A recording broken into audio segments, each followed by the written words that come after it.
Conakry, 29 avril 2014. Au sommaire de cette édition, l'implication des femmes dans le processus de réconciliation nationale. La question vient de regrouper à Kindia le groupe Maya, association féminine, à l'initiative du FECPA. Dépensement pour les consommateurs, la société Sabou Inter vient de mettre sur le marché plus de 3000 cartons dorades, un geste qui vise à soulager le panier de la ménagère. La décentralisation a Guinée, une expérience réussie, c'est le titre du livre du ministre Alassane Kondi. L'auteur était face aux étudiants du centre universitaire Bokilia.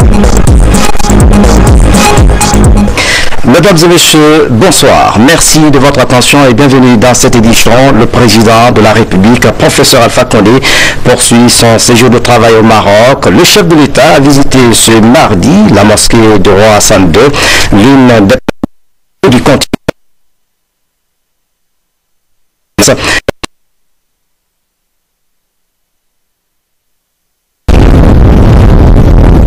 La mosquée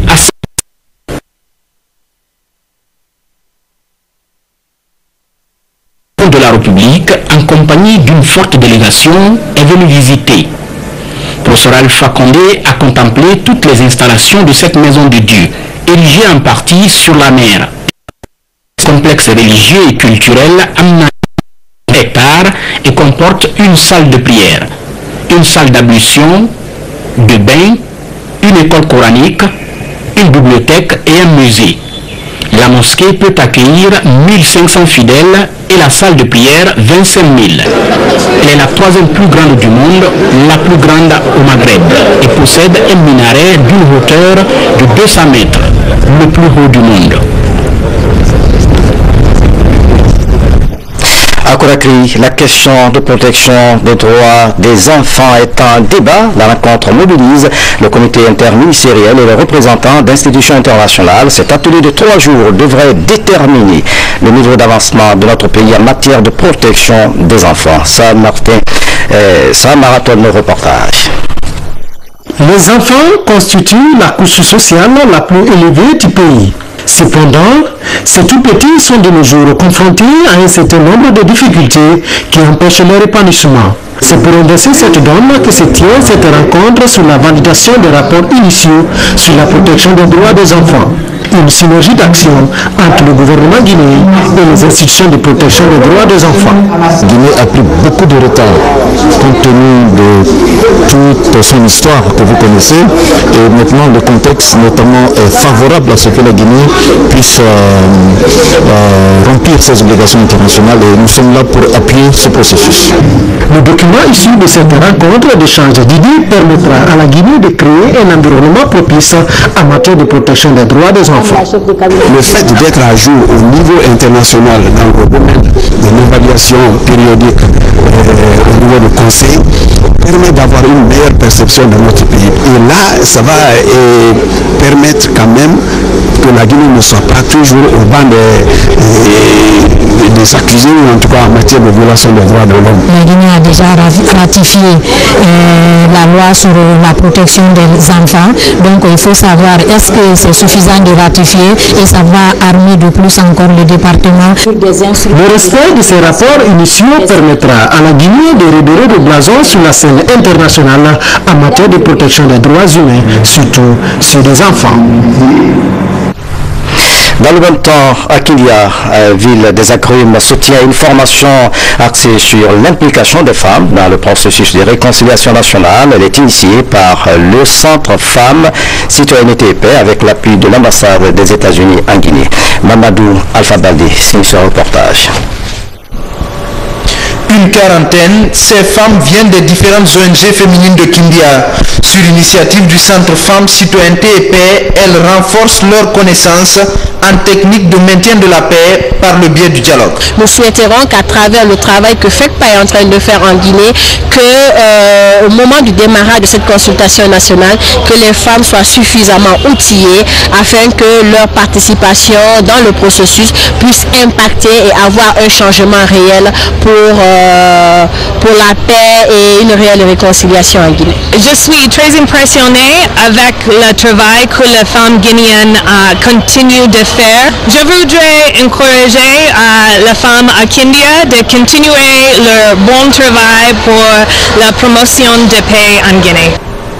L'implication des femmes dans le processus de réconciliation est l'une des stratégies les plus efficaces pour garantir la quiétude au sein d'une nation.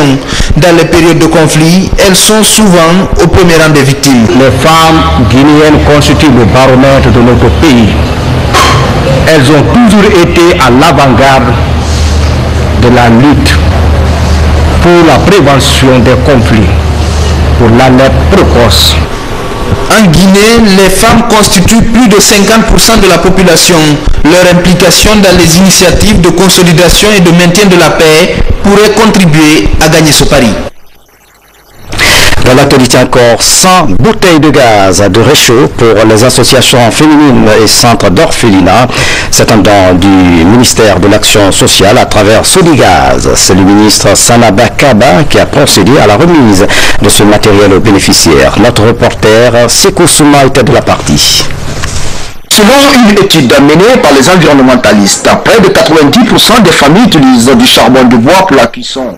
C'est pour inverser cette tendance que Sodigaz offre 100 bouteilles de gaz à ces femmes venues des différentes associations féminines et centres d'orphelinat de la capitale à travers le ministère de l'Action sociale. Un geste qui vise à alléger la tâche de ces femmes et sauvegarder l'environnement. Ça me va droit au cœur. Ça nous apprend que vraiment le gouvernement avec les ONG et le ministère des Affaires sociales de l'enfance ne nous oublie pas. Nous savons qu'aujourd'hui la protection de l'environnement est un défi mondial. Les partenaires techniques et financiers ainsi que les dirigeants, tout le monde converge aujourd'hui vraiment à alléger la charge managériale et à faire une protection de l'environnement. Donc c'est un sentiment de satisfaction. Pour le donateur, ce don est une manière pour sa structure d'accompagner le président de la République dans sa politique de promotion de la femme et de protection de l'environnement. Suite à l'appel lancé donc par Madame le ministre aux entreprises locales pour fêter la journée de la femme guinéenne, nous nous sommes sentis, même pas obligés, mais il est notre devoir donc de nous manifester et c'est ce que nous avons fait. Cette démonstration a été le moment fort de cette remise ici au département de l'Action sociale.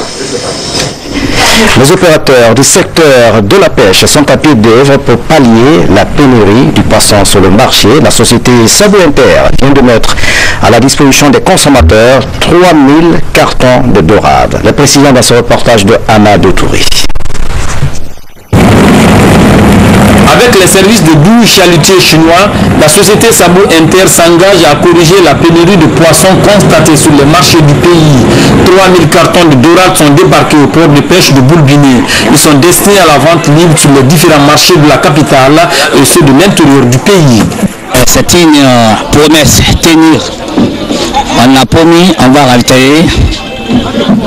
Ça cause de ça, on est en train de nous battre pour avoir des bateaux. Pour ne pas qu'il n'y aura plus de crise au marché guinéen. Ces 12 bateaux, les 6 bateaux sont rentrés déjà donc on va mettre ça directement au travail pour compléter les bateaux coréens qui en détiennent, là pour qu'il n'y aura plus de crise. Les quantités actuellement, ils donnent ça à la femme, donc les femmes vont payer ça, aller revendre, avoir quelque chose. Nous-mêmes, les mariés et les garçons, ils nous donnent les quantités de poissons, 50 cartons, 100 cartons, on va revendre, avoir notre vie. Grâce à ce débarquement, plusieurs jeunes et femmes trouvent leur quotidien. Une initiative saluée et soutenue par le gouvernement guinéen. Un exemple à suivre. L'ONG Keller International vient d'offrir des kits et des réactifs à l'Office national de contrôle de qualité. Ce geste vise à renforcer les capacités d'intervention de l'Office pour réduire le taux de mortalité infantile dans le pays. Moussa Komara. Dans les marchés, les denrées de consommation sont exposées à ciel ouvert à la portée des mouches, ce qui du coup participe à l'accroissement du taux de morbidité et de mortalité infantile dans le pays. Pour réduire ce taux estimé à plus de 25%, l'ONG Hélène Culler International apporte ses réactifs et équipements à l'Office national de contrôle et de qualité. J'ai l'honneur de procéder aujourd'hui à la remise officielle des équipements ci-après au ministère du Commerce de l'Office national de contrôle de qualité. Un spectrophotomètre avec une imprimante, 2 high-tech chroma avec le kit et du matériel de laboratoire et des réactifs de laboratoire. Le tout d'une valeur de 312 660 695 francs. C'est un don d'une grande importance quand on sait les conséquences de la carence en nutriments essentiels et l'impact des aliments fortifiés sur la santé des populations. Récemment, l'ONG Hélène Culler International a offert des kits pour l'identification de l'iode dans le sel, des réactifs pour le dosage de la vitamine A dans les huiles à l'Office national de contrôle de qualité. Il faut également rappeler les différents programmes de formation dont bénéficient les cadres de l'Office. Je profite de cette occasion pour remercier très sincèrement l'ONG Hélène Culler International au nom de mon département, au nom du professeur Alpha Condé, chef de l'État, pour les efforts que cette institution ne cesse de consentir en faveur de nos services et en particulier pour son engagement dans la lutte pour la prévention dans notre pays des affections liées à la carence en micronutriments. Cette bouffée d'oxygène vient fortifier davantage l'Office national de contrôle de qualité dans le traitement des aliments. L'autre image de l'actualité nationale, PNAFA pour la sécurité alimentaire, le programme national d'appui aux acteurs de filières agricoles en Basse et Haute-Guinée, vient de réaliser une étude sur les zones d'intervention. La présentation des résultats de cette étude a fait l'objet d'une cérémonie à Kinia en présence des experts. Ibrahima Keita y était. Voici son reportage. Faire du secteur agricole le moteur de la croissance économique en Guinée, c'est la vision du gouvernement avec l'appui des partenaires. Et pour réussir ce pari, il s'agit de diffuser les techniques de gestion de l'eau en riziculture de mangroves et salines, aménagement des surfaces culturelles et autres bas-fonds. Pour atteindre cet objectif, le programme national d'appui aux acteurs des filières agricoles en Basse et Haute-Guinée développe une stratégie participative. C'est dans cette lancée que le programme a réalisé une étude socio-économique dans les zones d'intervention. Je me réjouis de la formulation de ce programme qui a pour objectif d'améliorer la sécurité alimentaire de nos populations avec le slogan « Pauvreté en Guinée pour que les ruraux se libèrent de la pauvreté ». Selon les résultats de cette étude qui a touché 55 000 bénéficiaires, les rendements du riz fluvial et irrigué connaissent une amélioration. C'est pourquoi, en plénière, tout comme en travaux de groupe, les participants ont apporté des amendements et validé le document. Nous avons constaté que les services techniques qui ont été conviés à cet atelier ont contribué de façon exceptionnelle et significative, n'est-ce pas, à l'amélioration du rapport. Au sortir de cette rencontre, le PNAFA se lance dans le renforcement de la production agricole à travers l'appui aux organisations paysannes. Santé, les équipements de protection et autres kits d'hygiène pour la Guinée, c'est un don d'un opérateur économique iranien. Il marque sa solidarité à la Guinée qui fait face actuellement à l'épidémie de la fièvre Ebola, une épidémie qui est à ce jour circonscrite selon un communiqué du gouvernement. Sori de Kera, reportage. Ces équipements d'hygiène et de protection et autres solutés sont acheminés sur Conakry par l'opérateur économique indien Dr Eskumar. Par le geste, il traduit sa solidarité avec le gouvernement guinéen dans son offensive contre l'épidémie de la fièvre hémorragique à virus Ebola. Au nom du gouvernement guinéen, le ministre de la Santé a remercié le donateur pour ce geste qui vient témoigner de plus l'excellence des liens séculaires d'amitié et de coopération entre l'Inde et la République de Guinée. En plus de ce don, Dr Eskumar a initié un vaste projet hospitalier à Conakry, dans la commune de Matoto.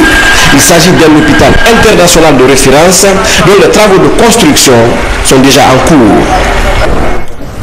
La lutte contre la fièvre Ebola, les femmes chrétiennes et musulmanes multiplient la sensibilisation dans les marchés de Kobaya, Sofonia et Yataya, une action qui devrait permettre aux femmes des marchés de mieux connaître les mesures de prévention contre Ebola. Marie-Angélique Bangoura nous fait le point.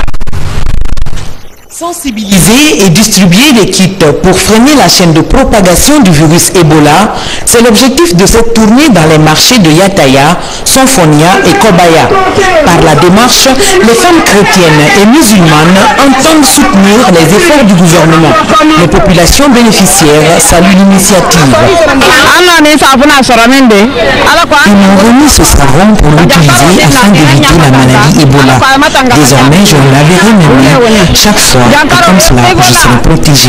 Dans ces périphéries de la banlieue de Conakry, la population mesure la gravité de l'épidémie Ebola. Le respect des mesures d'hygiène est pour l'heure l'unique moyen de se préserver de la maladie.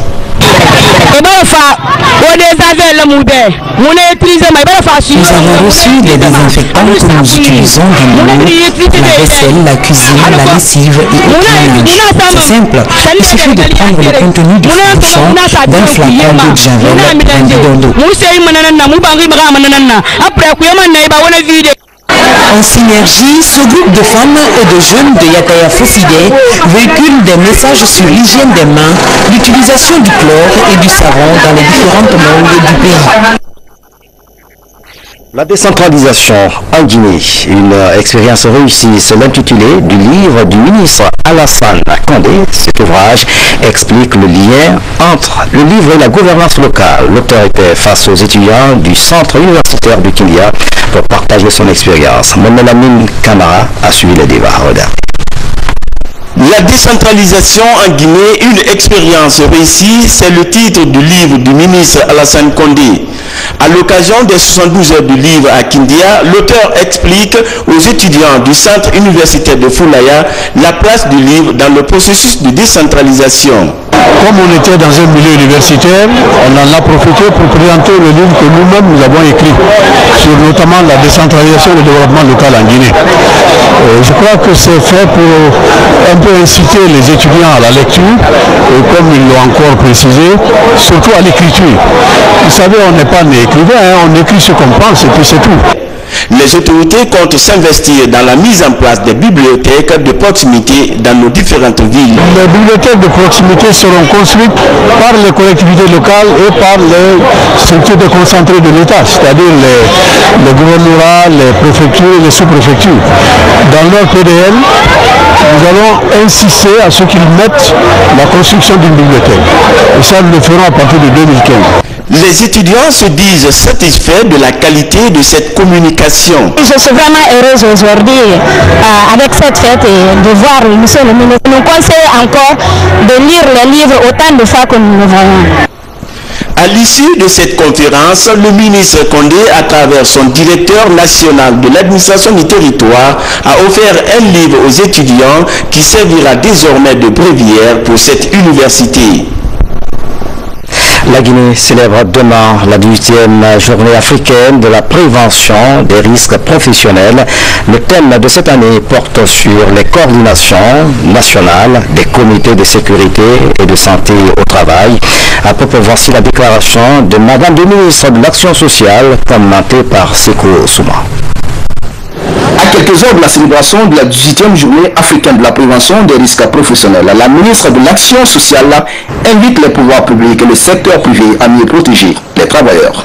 En dépit des efforts déployés pour enrayer ces fléaux, le monde continue malheureusement à enregistrer des taux excessifs d'accidents du travail et des maladies professionnelles.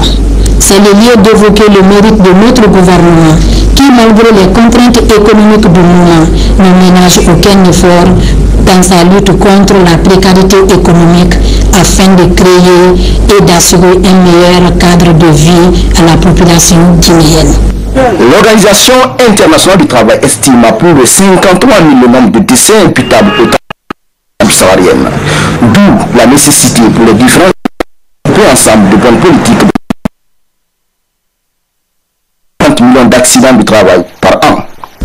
Convaincu que la protection de la santé des travailleurs est un gage de tout développement économique et social, le gouvernement du professeur Alpha Condé soutient fermement l'institution car la prévention des risques professionnels est l'un des objectifs prioritaires de sa politique de protection sociale.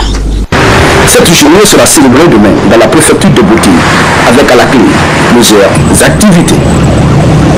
En plus bref, le ministère de la Communication s'apprête à organiser la journée mondiale de la liberté de la presse le 3 mai prochain. Contrairement aux années précédentes, le ministre Alocene Makanera Kaki entend donner un éclat particulier à l'événement. Une conférence de presse sur le développement de la presse, un cocktail et une marche de gala sont prévus pour marquer la journée du 3 mai à Conakry.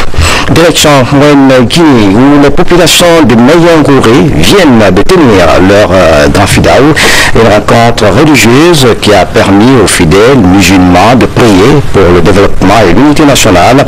À marge de la cérémonie, l'organisateur de ce rendez-vous religieux, Elhaj Djeriba Diaby, a initié des séances de lecture du Saint-Coran et des islamiques. Voici le compte rendu de notre envoyé spécial, Mamadi Gassama.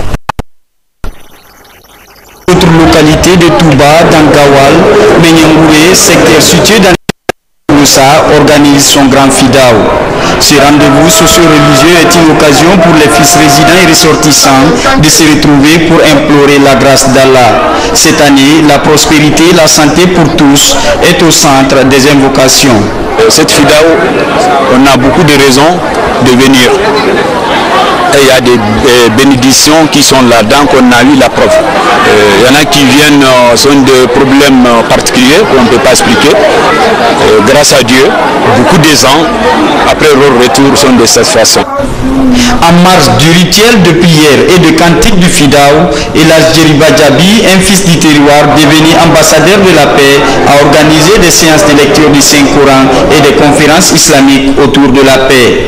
4 jours durant, Menyangouré est devenu le principal foyer religieux de Touba. Cette année, plus spécialement, nous avons organisé plus de 4 jours de lecture de Coran et en faisant le dhikri, non seulement pour continuer le fidao, pour demander la paix dans notre pays, l'unité nationale dans notre pays, et pour que Dieu puisse vraiment mettre ses miséricordes sur la Guinée avec toutes les situations que nous connaissons en ce moment dans notre pays. Chaque année, Allah subhanahu wa ta'ala nous assiste à travers nos invocations, nos bénédictions, de telle sorte que on voit aujourd'hui l'impact, la trace de nos appels à Allah subhanahu wa ta'ala par nos réunions régionales. À travers ces prières et bénédictions, les populations de Menyangouré font l'espoir de voir leur localité amorcer son développement socio-économique. Religion toujours retenue que la notabilité du district de Soïla, sous-préfecture de Baté-Nafaki, préfecture de Kankan, a l'honneur de vous convier à l'inauguration de la grande mosquée de Baté-Soïla dans la sous-préfecture de Nafaki, préfecture de Kankan, qui aura lieu le vendredi 2 mai 2014 à 12h. Cette cérémonie d'inauguration est placée sous le patronage du secrétaire général des affaires religieuses et de Madame Haya Radiatou Jane, épouse de son Excellence Monsieur le Premier ministre, chef du gouvernement, Mohamed Saïd Fofana. Invité d'honneur, son Excellence Madame la Première Dame de la République, Haya Condé Yene Kaba. Son Excellence Monsieur le Premier ministre, chef du gouvernement, tous les membres du gouvernement, Dr Mohamed Yani, ministre d'État, directeur de cabinet de la présidence de la République, et Madame Elhaj Madifi Yane, ministre de la Sécurité et de la Protection civile, Dr Moulmani Sissé, ministre conseiller à la présidence de la République, Monsieur Ibrahima Khalil Kaba, ministre chef de cabinet de la présidence de la République, Dr Ousmane Kaba, député à l'Assemblée nationale, Madame Chérif Haya Nantonin Konaté, député à l'Assemblée nationale, Monsieur Sekouba Konaté, député à l'Assemblée nationale, Monsieur Ali Nabé, député à l'Assemblée nationale, le grand imam de la mosquée Faisal de Conakry, Excellence Monsieur les ambassadeurs des pays membres de la CEDEAO, de l'Arabie Saoudite, du Maroc, de l'Iran, de l'Égypte, du Liban, de la Turquie, de l'Algérie, de la Malaisie, le gouverneur de la région de Kankan, les préfets et maires de Kankan, Kouroussa, Sigiri, Kéréouani et Madiana, le sous-préfet et le président de CRD de Baté et Nafagui, les imams et notabilités de Baté, de Kankan, Kouroussa, Sigiri, Kéréouani et Madiana, pour les hauts cadres ressortissants, amis et alliés de Baté et Soïla, de Baté, de Woulada, de Moria, du Fouta, de Dilieraï, de Dabola. À cette heureuse occasion, les familles Yané, alliés, amis et sympathisants seront très heureux de votre présence effective à cette cérémonie toutes et tous au Bercail à Baté, Soïla du 30 avril au 2 mai 2014, signé pour la notabilité et l'âge Fanta Madi Yané. C'est la fin de cette édition. À tous, merci de nous avoir suivis. Excellente soirée où que vous soyez dans le monde. À demain.